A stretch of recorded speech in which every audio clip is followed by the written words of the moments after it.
yang kita maksud hukum tata negara dalam keadaan darurat itu bukan seperti yang tadi, kaitannya dengan Perpu, kaitannya dengan ketiadaan norma hukum pidana menghadapi terorisme, tapi terkait di bidang hukum tata negara. Ya, UUD 45 itu jelas menganut sistem presidensial. Ya, tapi Soekarno-Hatta itu dianggap oleh sekutu dan negara-negara Barat itu adalah tokoh-tokoh yang bekerja sama dengan Jepang, yang dianggap sebagai kolaborator Jepang istilahnya pada waktu itu. Jadi anggapan sekutu dan negara-negara Barat, ya Republik Indonesia itu bikinan Jepang. Itulah propaganda yang tercipta pada waktu itu. Sehingga ketika sekutu datang, agak susah Soekarno-Hatta menghadapi mereka. Nah, maka dipilihlah orang yang sama sekali tidak pernah bekerja sama dengan Jepang, yaitu Syahrir. Maka bergeserlah sistem pemerintahan kita itu dari presidensial menjadi parlementer dan menunjuk Sultan Syahrir sebagai Perdana Menteri, dan setelah hari ini dilantik Perdana Menteri 16 Oktober 45, 2 hari kemudian Syahrir sudah mengadakan rapat di depan stasiun Gambir, itu ada di gedung Dirjen Perhubungan Laut yang kayak kapal begitu, berbicara dengan Panmok dari Belanda. Karena Syahrir dianggap bisa berunding, diterima negara sekutu, tapi mereka tidak bisa terima Soekarno-Hatta. Jadi kadang-kadang ada suatu kenyataan-kenyataan terjadi di lapangan. Ada kebutuhan-kebutuhan politik tertentu di lapangan, tapi berbenturan dengan konstitusi. Makanya perubahan sistem kita dari presidensial kepada parlementer itu ya menuai kontroversi. Ya, KNIP yang semula disebut sebagai badan yang membantu tugas-tugas presiden, ya 16 Oktober 45 itu KNIP itu berubah semacam parlemen. Maka Perdana Menteri dan Kabinet bertanggung jawab kepada KNIP. Dan khususnya lagi karena KNIP itu anggotanya 250-an, ya, dan zaman perang ya susah ngumpulin orang, maka yang bekerja adalah Badan Pekerja KNIP. Ya, Badan Pekerja KNIP yang anggotanya sekitar 30 orang, ya itulah tempat pemerintah bertanggung jawab kepada mereka. Nah, banyak teori tentang ini. Mungkin saudara bisa baca buku Pak Ismail Suni, guru saya, guru kita semua. Beliau mempertahankan disertasi doktor ilmu hukum tahun 1963 di Fakultas Hukum kita ini, dan mengatakan bahwa perubahan dari parlementer presidensial ke parlementer itu adalah terjadi karena constitutional convention, jadi karena konvensi ketatanegaraan, undang-undang dasarnya tidak berubah, tapi prakteknya sudah berbeda dengan teks konstitusi dan dalam kenyataannya dia diterima. Jadi unsur diterima itu penting. Kalau tidak diterima ya masalah. Nah, kenapa saya katakan ini? Ini kaitannya dengan PDRI nanti. Nah, jadi dari tahun 45 sampai dengan tahun 49 itu, Soekarno-Hatta itu sebenarnya cuma sebentar menjadi presiden yang memegang kekuasaan pemerintahan. Mulai Oktober tahun 45, bergeser kekuasaan itu kepada Perdana Menteri, tapi balik lagi ke presidensial itu 2 kali. Pertama 3 Juli 46 ketika Perdana Menteri Syahrir diculik oleh kelompoknya Tan Malaka dalam peristiwa yang disebut dengan peristiwa 3 Juli 1946. Itu berkaitan dengan terjadinya revolusi sosial di Sumatera yang membunuh habis keluarga Kesultanan Melayu, termasuk Amir Hamzah. Tengku Amir Hamzah itu seorang penyair, seorang sastrawan, nasionalis sejati, wakil pemerintah pusat di Kesultanan Langkat, itu pun dibunuh pada waktu terjadinya revolusi sosial 46, dan itu juga terjadi di Solo, ya, ketika kelompok kiri ingin menghabisi keluarga Kesusuhunan Pakubuwono dan sebagainya yang ada di sana, termasuk Syahrir pun ikut diculik dalam peristiwa 3 Juli itu oleh kelompok kiri, Tan Malaka dan lain-lain. Dalam situasi itu tiba-tiba ya Soekarno-Hatta ambil alih lagi pemerintahan. Syahrir dikeluarkan kemudian tidak sebagai Perdana Menteri tapi sebagai Menteri Luar Negeri. Jadi tidak seluruhnya kita itu parlementer pernah diambil alih. Jadi presidensial lagi beberapa waktu, Itu yang pertama. Yang kedua, ketika terjadi peristiwa Madiun tahun 1948, ya, itu kacau betul. PKI ya bunuh-bunuhan di mana-mana, bunuh-bunuhin banyak orang, kemudian mau mengkudeta. Ya, dalam suasana seperti itu, pemerintah diambil alih lagi oleh Soekarno-Hatta, dan Soekarno menunjuk Hatta sebagai Perdana Menteri. Itu pada tahun 1948, ya, September 1948.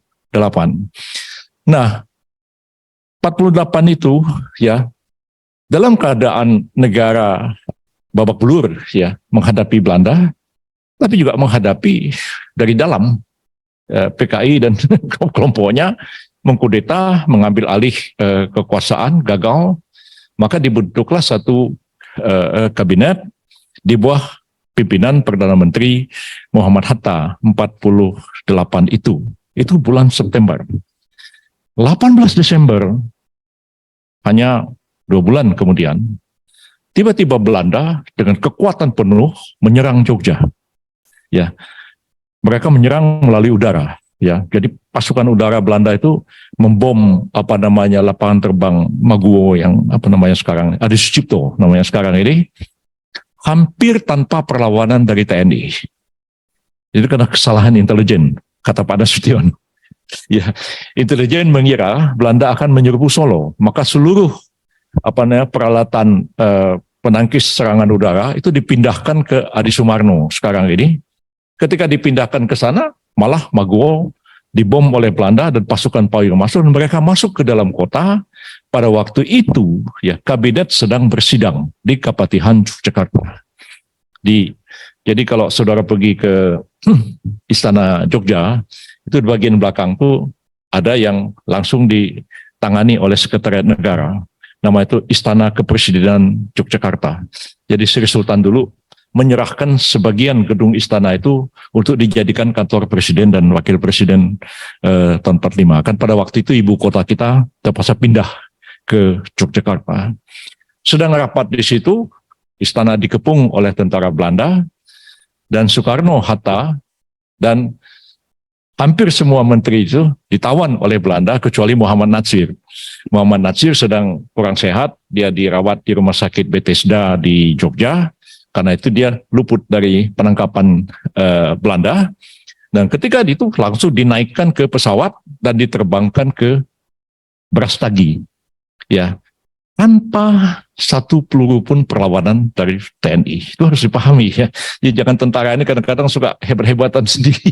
Gak ada juga, kenyataan itu gak ada perlawanan sama sekali.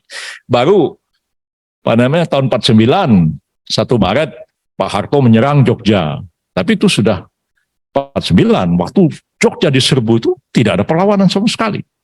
Mereka ditawan semua, ya.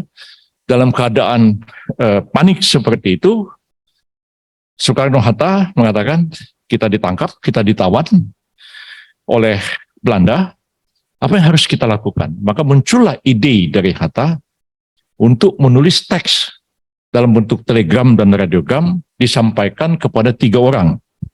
Satu kepada Syafruddin Prawira Negara, yang kebetulan pada waktu itu ada di Bukit Tinggi. Syafruddin Menteri Kemakmuran pada waktu itu. Yang kedua ditujukan kepada L.N. Palar yang ada di New York. Yang ketiga ditujukan kepada Dr. Sudarsono yang kebetulan sedang menghadiri satu pertemuan di New Delhi.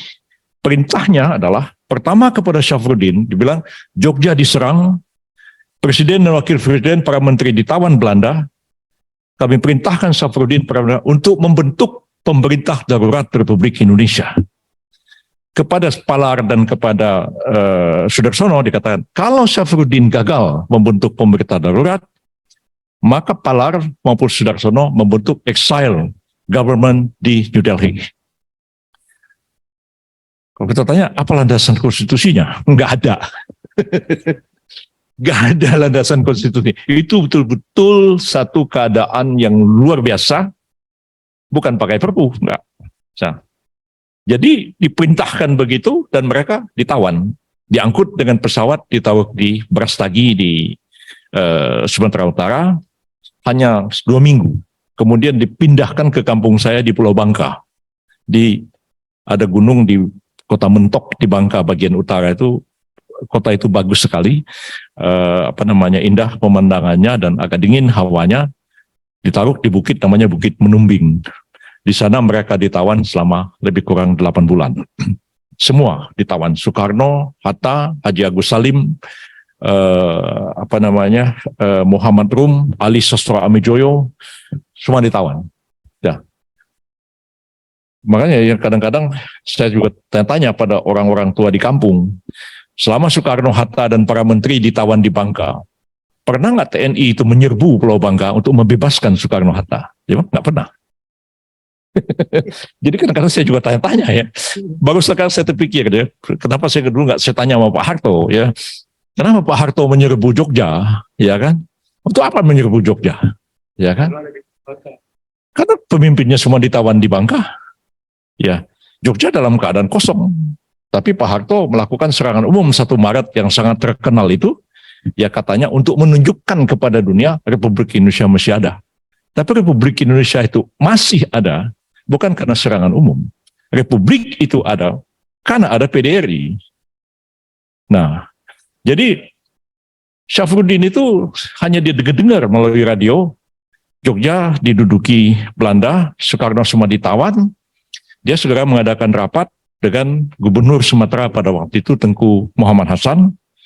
Ya, Sumatera itu hanya 1 provinsi waktu itu. Ibu kotanya Bukit Tinggi. Ya, kotanya Bukit Tinggi. Saya kenal almarhum Tengku Muhammad Hasan itu, pernah saya interview pada waktu mencoret 7 kata piagam Jakarta. Karena beliau dibawa dari Aceh ya untuk hadir menjadi anggota BPU PKI, dan dia ceritakan dengan saya detail sekali bagaimana malam-malam itu mereka menyusun teks proklamasi di rumah Laksamana Maida di Menteng, di sebelah gereja apa namanya itu di Taman Suropati itu, nah di sebelahnya situ. Nah jadi Syafruddin sendiri hanya dengar-dengar aja, katanya belakangan baru dia terima telegram memerintahkan membentuk PDRI itu. Kenyataannya tanggal 18 Desember Jogja diserbu, pemimpin ditangkap. 22 Desember Syafruddin sudah membentuk pemerintah darurat Republik Indonesia. Satu kabinet baru ya dengan disebut ketua PDRI ya. Tidak disebut presiden, tidak disebut perdana menteri, tapi disebut ketua PDRI. Wakil ketua PDRI Tengku Muhammad Hasan. Yang lain-lain itu Jenderal Nasution disebut juga situ sebagai panglima tentara dan sebagainya. Disebutkanlah sejumlah nama di situ sebagai anggota kabinet PDRI. Mungkin nanti bisa di-search di internet siapa-siapa anggota kabinetnya pada waktu itu. Nah, jadi Syafruddin segera mengumumkan melalui radio ya, dan pada waktu itu memang hubungan dunia internasional itu hanya melalui radio, dan biasanya kontak antara radio kita dari Jakarta atau dari dalam hutan itu melalui New Delhi. Ya, jadi radio India itu selalu merelay radio kita dan disiarkan sampai ke Eropa, dan yang dari bahasa Belanda biasanya diterjemahkan dulu ke dalam bahasa Inggris oleh orang India, lalu kemudian disebarkan ke seluruh dunia. Dan Syafruddin mengatakan Soekarno Hatta ditawan, tapi pemerintah Republik Indonesia tidaklah lenyap, katanya, seperti yang dikatakan oleh Belanda. Ya, kami tetap bertahan di dalam negeri kami sendiri, walaupun betapa pentingnya Soekarno Hatta itu bagi kami. Tapi meskipun mereka ditawan, ya Republik tidak bubar. Ya, kami memerintah dari dalam hutan. Bahkan Syafruddin sempat meledek Belanda. Dia bilang berbeda dengan Belanda ketika diduduki Napoleon, Raja Belanda panik lalu kemudian mengungsi ke London. Itu kan pernah terjadi. Kami tidak pernah mengungsi ke luar negeri. Kami tetap ada di sini untuk bertahan. Jadi itu perang propaganda lah pada waktu itu. Dan PDRI itu terbentuk.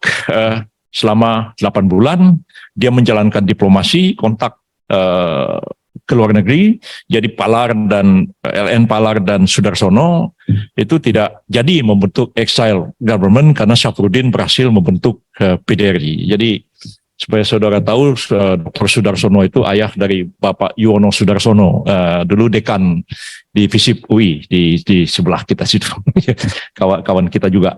Jadi bapaknya Dr. Sudarsono itu orang jadi Menteri Sosial dulu pada waktu Kabinet Syahrir, dan dia ada di India pada waktu itu. Maka tidak jadi membentuk exile government karena Syafruddin berhasil membentuk PDRI. Jadi sehari sesudah PDRI itu diumumkan, ada statement dari Jenderal Sudirman melalui Radio Jogja yang mengatakan mulai hari ini Tentara Nasional Indonesia tunduk pada pemerintah yang dipimpin oleh Syafruddin Prawira Negara. Jadi gagah juga Syafruddin waktu itu. Dia pemimpin, dia membentuk PDRI, dia menjalankan roda pemerintahan, menjalankan diplomasi, dan itu pindah-pindah. Jadi pusat pemerintahan mereka itu belakangan diberitahu pada saya, itu dijalankan dari sebuah kampung namanya Halaban. Ya. Namanya Halaban itu masuk ke dalam Payakumbuh sekarang ini. Jadi agak sedikit di luar dari Bukit Tinggi. Dari situlah mereka menjalankan PDRI yang sangat bersejarah itu. Nah, yang lain-lain mungkin lebih banyak politik, lebih banyak historisnya. Tentu yang kita tanya-tanya dari aspek hukum tata negaranya. Pertama, PDRI itu dibentuk hanya dengan satu telegram, radiogram oleh Hatta berisi perintah kepada Syafruddin membentuk PDRI. Hatta pada waktu itu adalah wakil presiden, merangkap Perdana Menteri. Tapi keputusannya dibuat oleh Soekarno-Hatta berdua, tapi dikirimkan oleh Hatta kepada Syafruddin. Mengapa saya tanyakan ini? Ya, kan satu hari di Fakultas Hukum kita ini pun pernah ada seorang mahasiswa, dia itu kalau tidak salah cucu dari Abikusno Cokrosioso. Itu salah seorang penertangan dari Piagam Jakarta. Dia menulis tentang PDRI dan mengatakan bahwa Syafruddin itu adalah Presiden Republik Indonesia. Ya. Sampai satu hari ketika saya jadi Menteri Sekretaris Negara, Presiden SBY panggil saya. Dia bilang, Pak Yusril, ini kita mesti benahi gambar-gambar yang ada di istana ini. Saya mau tanya Pak Yusril, ya, Pak Syafruddin itu presiden atau bukan? Ya, Pak Yusril kan kenal sama Pak Syafruddin, ya kenal, saya bilang. Dan saya pernah belajar tentang itu. Nah, begini katanya, kalau Pak Yusril bilang Pak Syafruddin itu presiden, kita kan pasang gambar dari sini. Jadi presiden kita itu Bung Karno, Syafruddin, Pak Harto, ya Habibie, Gus Dur, dan seterusnya. Begitu. Saya lama merenung, ya. Secara chemistry personal, ya. Saya sangat dekat dengan Pak Syafruddin itu. Bahkan saya anggap beliau itu kayak guru, ya. Mengajari saya banyak hal, dan orangnya keras, tapi sangat strict, ya. Sarjana hukum kita juga dari Rechtshogeschool sebelum ada Fakultas Hukum UI kita ini, tapi lebih mendalami ekonomi daripada mendalami hukum. Sebab pada waktu itu Rechtshogeschool itu ada yang memang benar-benar hukum, ada yang sosial ekonomi, sosiologi ekonomi kalau tidak salah. Nah disitulah Syafruddin itu lebih mendalami ekonominya. Makanya dia jadi gubernur Bank Indonesia, dia jadi Menteri Keuangan dan sebagainya. Lebih sebagai seorang ekonom daripada sebagai seorang yuris dalam prakteknya. Nah, tapi saya harus berpikir objektif, ya. Di sini dilema yang saya hadapi, ya. Saya katakan pada Pak SBY, Pak, saya pernah mempelajari masalah ini dan menulis beberapa artikel. Kesimpulan saya, Pak Syafruddin itu adalah Perdana Menteri. Dia bukan Presiden Republik Indonesia. Ingin sekali saya bilang dia itu Presiden. Pak Syafruddin pun ketika saya interview, Pak Syafruddin, ini benar tanya nih, Pak Syafruddin Presiden atau Perdana Menteri? Dia bilang, waktu itu saya cuma bilang, saya ketua PDRI. Kalau begitu kenapa saya nggak pikir ya, waktu saya tulis saya Presiden Republik Indonesia. Kan? Pak Syafruddin, dan beliau sendiri pun ketawa dengan hal itu. Ya. Tapi di antara kontroversi ini, ya saudara boleh aja nanti research, barangkali mau nulis tesis master atau doktor, studi lebih dalam tentang PDRI itu, bisa merujuk pendapat saya, bisa juga merujuk pendapat yang lain. Kan kita ini akademisi bisa aja saling beda-membeda. Kan. Saya sendiri ketika membaca pidato pengukuhan guru besar di Fakultas Hukum UI ini, saya membantah pendapatnya Profesor Djoko Sutono yang ada patungnya di depan. Dan saya mengatakan Djoko Sutono salah. Dan itu saya tidak apa-apa. Jadi kalau saudara Djoko Sutono sudah meninggal, ya, kalau saya masih hidup pun saudara membantah pendapat saya nggak apa-apa. Ini kan kita kan akademik ya, sah aja. Saya juga nggak akan marah kalau pendapat saya dibantah orang begitu. Jadi mengapa saya katakan Syafruddin itu bukan presiden? Ya, sebab Hatta pada waktu itu ya memerintahkan Syafruddin untuk membentuk pemerintah darurat Republik Indonesia. Kedudukan Hatta pada waktu itu wakil presiden, Soekarno presidennya. Jadi itu semacam mandat untuk membentuk kabinet yang pada waktu itu yang saya ceritakan tadi dari 45, 49 itu kita menggunakan sistem parlementer. Ya, maka tradisi parlementer itulah yang berlaku. Jadi presiden dan wakil presiden memberikan mandat kepada seseorang untuk membentuk kabinet. Dan kalau dia diserahi mandat membentuk kabinet, jelas dia bukan presiden, dia adalah Perdana Menteri. Nah, jadi dalam Undang-Undang 45 kan dikatakan bahwa presiden dan wakil presiden dipilih oleh MPR, ya kan? Nah, tapi untuk pertama kalinya itu di dalam aturan tambahan ya kalau tidak salah, presiden dan wakil presiden dipilih oleh PPKI. Nah, jadi tidak mungkin Syafruddin yang diberi mandat untuk membentuk pemerintah statusnya sama dengan presiden. Nah, yang kedua ya, surat menyurat yang dilakukan oleh Syafruddin Prawira Negara kepada Bung Karno di Bangka. Surat-suratnya ada semua sebagai dokumen sejarah, masih bisa dilacak di Arsip Nasional. Suratnya itu kepada Paduka Yang Mulia Presiden Republik Indonesia. Di bawahnya ditulis Ketua Pemerintah Darurat Republik Indonesia Syafruddin Prawira Negara. Ya sebenarnya bagaimana kita mau membantah? Pak Syaf sendiri tulis surat kepada Bung Karno, dikatakan kepada Paduka Yang Mulia Presiden Republik Indonesia. Dan dia menyebutkan dia adalah ketua PDRI. Surat menyuratnya itu cukup banyak dan ada disimpan sebagai dokumen sejarah. Yang ketiga adalah ini peristiwa yang agak menimbulkan banyak sekali perdebatan ketika pada tahun 1949 itu tekanan dari dunia internasional terhadap Belanda itu makin kuat. Amerika Serikat sebenarnya sudah mulai terlibat itu sejak Renville. Ya. Renville itu kan kapal perang Amerika yang ditaruh di pulau dekat Pulau Onrus itu di Teluk Jakarta. Di situ Belanda dan pemimpin kita ditaruh di kapal itu sama Amerika disuruh berunding. Nah, jadi itu melahirkan perjanjian Renville yang ditandatangani oleh Perdana Menteri Amir Syarifuddin pada waktu itu. Nah, sebenarnya saya buka-buka kembali buku-buku lama, dokumen-dokumen lama. Ternyata yang pertama kali membawa masalah Indonesia itu ke Dewan Keamanan PBB adalah Rusia dan Ukraina. Nah, itu yang jangan kita lupa. Ukraina itu banyak sekali membantu Indonesia, padahal dia bukan anggota penuh PBB. Jadi ada non-member state gitu di PBB itu kayak PLO gitu atau Vatikan gitu. Itu bukan negara sebenarnya. Ukraina pada waktu itu belum negara.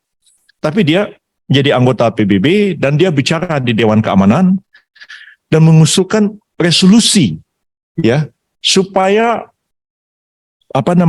dunia internasional mengakui Indonesia supaya Belanda angkat kaki dari Indonesia. Jadi kalau tekanan-tekanan yang begitu kuatnya ya pada waktu itu akhirnya Belanda setengah menyerah. Ya. Maka pada bulan Mei tahun 1949 Belanda membuka kembali perundingan. Nah, membuka kembali perundingan dan pada waktu itu Menteri Luar Negeri Belanda itu namanya Herman van Rooyen. Herman van Rooyen itu yang ditugasi pemerintah Belanda untuk membuka kembali perundingan. Nah, timbul persoalan pada waktu itu. Siapa yang harus mewakili Republik Indonesia berunding dengan pemerintah Belanda? Nah, pada waktu itu Belanda kontak dua-duanya. Kontak kepada Soekarno-Hatta, kontak kepada Syafruddin. Tapi Syafruddin kan pemerintahannya mobile dalam hutan. Yang paling mudah dijangkau ya yang di Bangka lah, karena mereka ditawan di situ. Nah, lantas kemudian yang terjadi adalah ya Soekarno-Hatta ya menunjuk Muhammad Rum yang juga ditawan di Pulau Bangka untuk pergi ke Jogja dan melakukan perundingan dengan delegasi Belanda yang dipimpin oleh Herman van Rooyen. Dan itu melahirkan satu kesepakatan baru yang mengakhiri konflik Indonesia dengan Belanda yang terkenal dengan nama Perjanjian Rum-Rooyen. Ya, saya kenal baik dengan almarhum Muhammad Rum itu, tiap hari bertemu waktu saya masih muda begitu. Dia cerita dengan saya, waktu saya datang ke Jogja, saya disambut dengan kemarahan, katanya, oleh Jenderal Sudirman. Dia bilang, Mr. Rum, mau berunding apa lagi sama Belanda ini? Sudah berkali-kali kita ditipu sama Belanda ini. Kita perang terus. Nah, jadi Pak Rum ya kan dia menjalankan misi untuk berunding dengan Van Rooyen. Jadi dia bilang, Saudara Yusil ya, berunding sama Belanda itu alotnya itu minta ampun. Tapi memang dalam sejarah kita Muhammad Rum itu seorang perunding yang ulung ya, seorang diplomat yang luar biasa itu kemampuan dia berunding itu. Nah, akhirnya memang boleh dibilang Muhammad Rum itu berhasil mengalahkan Belanda itu di meja perundingan ya. Akhirnya kesepakatan Rum van Rooyen itu mengatakan Belanda dan Indonesia sama-sama sepakat mengakhiri konflik. Kedua belah pihak akan membentuk Republik Indonesia Serikat melalui konferensi yang diadakan di Den Haag pada akhir tahun 1949, dan Belanda akan menyerahkan kedaulatan kepada Republik Indonesia Serikat, dan bersamaan dengan itu bendera Republik Indonesia Serikat dikibarkan di markas PBB di New York. Muhammad Rum bilang hanya untuk mengatakan menyerahkan kedaulatan. Itu teksnya itu pakai bahasa Indonesia dan harus pakai bahasa Belanda. Dia bilang, saya itu memakai istilah memulihkan kedaulatan. Bahasa Inggrisnya transfer of sovereignty, menyerahkan kedaulatan. Dia bilang, kita kan sudah berdaulat mulai 17 Agustus, bukan dipegang sama Belanda lagi. Oh, ini perdebatan sengit dan panjang, ya. Tapi akhirnya disepakati kata-kata penyerahan kedaulatan. Dan memang akhir Desember 49 itu di draft Konstitusi Republik Indonesia Serikat, ya, terdiri atas 16 buah negara bagian, dan Republik Indonesia yang ada di Jogja menjadi negara bagian dari Republik Indonesia Serikat. Jadi RI yang ada ini itu bagian dari RIS, ya. Memang ini berat ya, pada waktu itu saya bisa memahami lah ya, rasa curiga satu dengan yang lain ya, salah menyalahkan pada waktu itu. Saya menginterview banyak tokoh-tokoh yang terlibat ini, karena banyak orang yang malah ikut FATMO mendirikan negara-negara bagian, ya. Misalnya sebagai satu contoh ya, Mr. R.A. Wiranata Kusuma, itu Bupati Bandung yang sangat terkenal, ya. Ada nama jalan Wiranata Kusuma di Bandung. Membentuk negara Pasundan. Dan yang mengherankan saya, Tuan Hasan, ya, pemimpin Persis, Guru Muhammad Natsir, itu menjadi Menteri Agama di negara Pasundan. Yang lebih mengherankan saya, tetangga saya, ya, itu menjadi kepala negara Biliton sebagai negara bagian Republik Indonesia Serikat. Namanya Ki Agus Muhammad Yusuf. Saya lihat orang waktu sudah tua. Benar apa Bapak ini benar Pak Yusuf? Pak Yusuf saya bilang dulunya menjadi kepala negara the Stad van Biliton, negara Biliton. Beliau ketawa. Itu kan akal-akalan kita katanya. Supaya ya kalau dibentuk Vanmuk kalau kita ngelawan nggak bisa, yuk kita terima aja. Nanti kalau sudah terbentuk ini gampang aja kita membubarin ini. Dan itu juga menurut Pak Natsir, Tuan Hasan juga berpikir seperti itu. Jadi orang-orang kita ini masuk aja ke negara-negara bagian itu, nanti gampang kita bubarin gitu.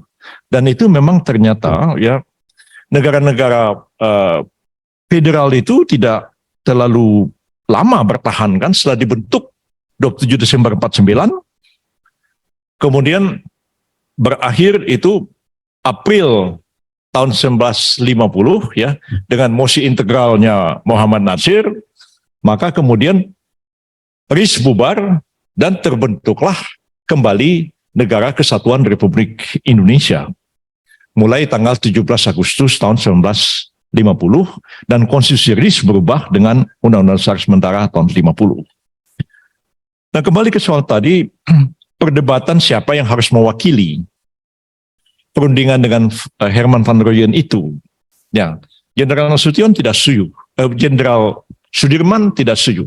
Dia mengatakan yang harus berunding pemerintah yang dipimpin oleh Mr. Syafruddin, bukan orang-orang tawanan dari Bangka. Itu istilahnya Jenderal Sudirman pada waktu itu. Jadi memang berat keadaan pada waktu itu. Syafruddin merasa kok disepelekan ya, ini orang-orang kok ditawan kok tiba-tiba berunding. Nah, sampai pada waktu pemerintah darurat itu mau berakhir, ya, itu susah untuk meyakinkan mereka. Sehingga Pak Hatta pada waktu itu mengutus Muhammad Natsir ya untuk menemui Syafruddin di Payakumbuh, membujuk Syafruddin supaya mau menyerahkan kembali mandat kepada Soekarno. Nah, jadi berat ya. Mungkin kalau orang lain dikirim mungkin ditolak sama Pak Syafruddin. Tapi kalau Pak Syafruddin itu sama Pak Natsir sih ya memang ya ada hormat yang agak luar biasa hormatnya itu kepada Pak Natsir. Dan saya menyaksikan itu ya. Walaupun Pak Syafruddin itu cukup besar ya, tapi kalau berhadapan dengan Pak Natsir ya dia ada respect yang agak luar biasa kepada Pak Natsir ini. Walaupun banyak lucu-lucu, jadi sekarang lucu-lucu begini, jadi Pak Natsir itu sakit begitu ya, sakit, jadi di rumahnya itu ada ditulis dokter, Tuan Natsir perlu beristirahat 1 minggu. Sama istrinya itu, Umi itu ditempel di depan rumahnya. Ya kalau saya datang, saya dari jauh sudah teriak, Umi, Yusril gitu. Yusril masuk katanya. Jadi satu hari saya udah di dalam, datanglah Pak Syafruddin mau menjenguk Pak Natsir. Umi itu buka pintu karena orangnya sudah tua. Dia tanya, kamu ini siapa? Ya, Pak Syafruddin diam. Kamu buta huruf ya? Katanya. Lihat ini katanya, Tuan Natsir sakit 5 hari. Dia bilang, Umi, saya Syafruddin. Oh, Syafruddin. Baru masuk begitu. Saya kalau teringat peristiwa itu ketawa saya. Jadi orang seperti Pak Syafruddin itu dikerjain juga sama istrinya Pak Natsir karena sudah sepuh ya. Istri Pak Natsir itu lebih tua usianya daripada Pak Natsir sendiri. Jadi ya seperti itu. Masa Pak Syafruddin dibilang kamu buta huruf ya katanya. Itu terjadi itu. Ya seperti itu. Jadi karena Pak Syafruddin pun juga bilang ke saya, katanya kalau bukan Natsir yang bujuk saya, mungkin juga saya nggak secepat itu mau datang ke Jogja. Akhirnya Pak Syafruddin dan Pak Natsir itu terbang ke Jogja dan kemudian menyerahkan kembali perintah melalui telegram dan melalui radiogram kepada Soekarno. Tugas kami sebagai PDRI selesai. Maka kabinet diteruskan di bawah pimpinan Perdana Menteri Muhammad Hatta. Hanya Pak Hatta kemudian mengangkat Syafruddin perwira negara hanya berapa hari kemudian. Dia baru pulang dari Bukit Tinggi, menyerahkan mandat di Jogja. Nah ini soal penyerahan mandat itu ada sesuatu yang lama sekali, saya susah sekali mau ngomong kepada Pak Harto. Ya. Jadi ada gambar, ya mungkin kita sering lihat ya, ada Pak Dirman pakai belangkon. Ya, begini, ya, di belakangnya ada Pak Harto. Nah, fotonya itu. Satu hari, keluarga Syafruddin tunjukkan foto aslinya. Di sebelah Bung Karno itu Syafruddin. Nah, jadi Pak Harto itu ini sebagai inspektur upacara karena Syafruddin menyerahkan kembali mandat kepada Bung Karno. Pak Harto inspektur upacaranya. Tapi kenapa gambar Syafruddinnya hilang? Nah, itu belakangan baru disampaikan pada Pak Harto dan akhirnya Pak Harto terima. Jadi gambarnya itu kalau sekarang sudah utuh. Ada gambar Syafruddin sebelahnya, ada gambar Karno, dan Pak Harto lagi begini. Jadi saya kira ini kadang-kadang ya sejarah itu banyak hal yang harus kita luruskan kembali pada waktu itu. Nah jadi berapa hari saja Syafruddin kembali ke Jogja, Hatta kembali menjalankan sebagai wakil presiden merangkap Perdana Menteri, dan Pak Syafruddin itu diangkat sebagai wakil Perdana Menteri untuk Sumatera berkedudukan di Banda Aceh. Ini yang banyak orang lupa peristiwa ini. Jadi Syafruddin diangkat sebagai wakil Perdana Menteri untuk Sumatera berkedudukan di Kutaraja, istilahnya pada waktu itu bukan Banda Aceh, berkedudukan di Kutaraja. Saya sempat bertanya pada Pak Syafruddin, kenapa Pak Syafruddin ditaruh di Kutaraja, ya, di Banda Aceh? Dia bilang kita waktu itu masih tetap khawatir, ya. Rumurian sudah ditandatangani, ya. Tapi kita mana percaya sama Belanda, ya. Bisa aja tipu lagi sama Belanda. Kalau tiba-tiba lagi Belanda menyerbu Jogja atau menyerbu Jakarta, ya, kita nggak punya, jangan lagi bikin telegram saya dalam hutan, kalang kabut bikin pemerintahan. Maka saya ditaruh di Kutaraja itu sebenarnya sudah siap-siap. Kalau Jogja diserbu lagi, saya sudah membentuk pemerintah. Ibu kota akan pindah ke Aceh. Dalam kalkulasi pada waktu itu dia bilang, Belanda bisa menyerbu daerah lain, tapi Belanda akan mikir 1000 kali untuk menyerbu Aceh. Nah, jadi kita juga berpikir taktis pada waktu itu untuk menjaga wilayah kita ini. Nah, jadi berakhir PDRI itu pada bulan Juli tahun 1949, kemudian kembali pemerintahan di bawah Hatta, dan sampai dengan tahun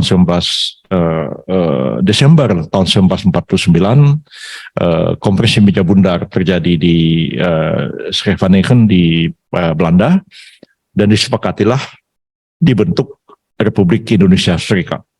Jadi konstitusi RIS itu bukan dibuat di sini. Konstitusi RIS itu dibuat di Belanda.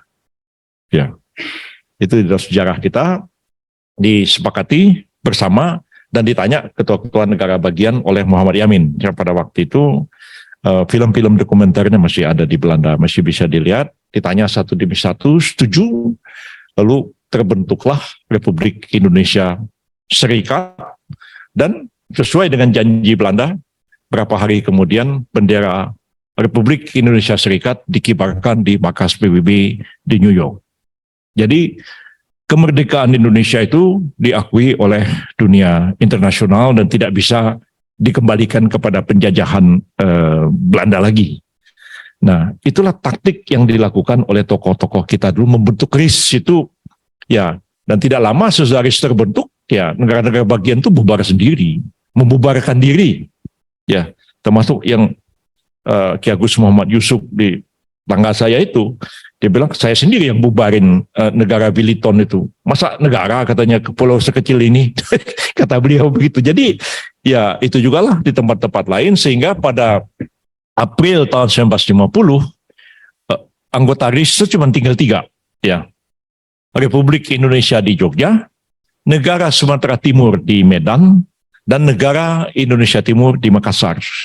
Nah kemudian dengan mosi integral Natsir itu, maka tiga-tiganya itu berunding dan menyatakan meleburkan diri ke dalam Republik Indonesia di Jogja. Lalu kemudian bubarlah RIS, Undang-Undang Dasar sementara Undang Dasar Konstitusi diubah, lalu kemudian jadi Undang-Undang Dasar sementara tahun 1950, dan tokoh yang menyampaikan mosi integral di parlemen itulah yang oleh Bung Karno ditanya siapa yang akan menjadi Perdana Menteri, maka Soekarno mengatakan ya siapa lagi kecuali Natsir. Maka Natsir ditunjuk menjadi Perdana Menteri pertama Negara Kesatuan Republik Indonesia pada tahun 1950 itu. Jadi itulah suka duka kita ya, sejarahnya seperti itu, konstitusinya darurat ya, bisa mengatasi keadaan ya. Jadi rupanya dalam situasi yang seperti itu ya, bukannya rasional orang berpikir ya, yang irasional pun dilakukan juga. Jadi Pak Muhammad Rum cerita dengan saya dari Istana Kepatihan Jogja mau pergi ke Kaliurang katanya, mau berunding sama Herman van Rooyen. Waktu saya mau keluar di sana, saya dipanggil sama Jenderal Sudirman. Dia bilang, Mr. Rum, ya saya tidak suka berunding sama Belanda, tapi kalau terpaksa berunding, silahkan berunding. Tapi tolong Mr. Rum, masukkan barang ini di kantong jasnya. Jadi setelah saya lihat, kata Pak Rum, yang dikasih Jenderal Sudirman kepada saya itu jimat. Jadi belakangan beliau berkata saya, Pak Rum, saya agak heran ya. Setahu saya Jenderal Sudirman itu kan Muhammadiyah ya katanya. Tapi kok ngasih saya jimat supaya berunding sama Van Rooyen. Tapi ya setelah ya berhasil katanya saya ya, menyerahkan kembali jimat itu kepada Jenderal Sudirman katanya. Berkat jimat Jenderal Sudirman inilah maka kita berhasil memenangkan perundingan dengan Van Rooyen itu. Jadi banyak hal yang kalau diurut gitu, banyak hal yang lucu-lucu terjadi ya, tapi ya itulah suka dukanya kita berjuang mempertahankan Republik ini. Dan bagi kita yang studi, cobalah nanti mungkin dari apa yang saya kuliahkan ini banyak hal-hal yang masih bisa digali lebih dalam ya, untuk kita mengkali ditulis sebagai satu karya ilmiah begitu. Mungkin juga dari mahasiswa jurusan lain selain daripada hukum, mengkali juga sejarah dan lain-lain bisa menulis itu dengan lebih baik. Saya kira itu yang dapat saya sampaikan. Terima kasih banyak. Assalamualaikum warahmatullahi wabarakatuh.